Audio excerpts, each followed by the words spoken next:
পুনৰবাৰ শুভেচ্ছা জনাইছোঁ, দেৱী মাৰ ওচৰত প্ৰাৰ্থনা জনাইছোঁ যাতে সকলোৰে জীৱনলৈ শান্তি আহে, সমৃদ্ধি আহে আৰু আমি যাতে অসমখনকো সুন্দৰভাৱে আগুৱাই লৈ যাব পাৰোঁ। বহুত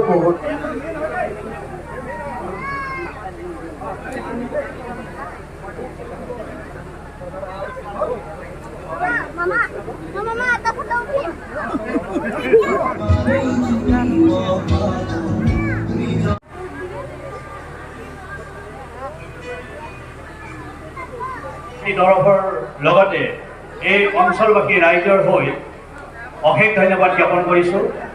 আমাৰ এই পূজা মণ্ডপত তেখেতৰ যি পদাৰ্পণ, সেই পদাৰ্পণক আমি অসমৰ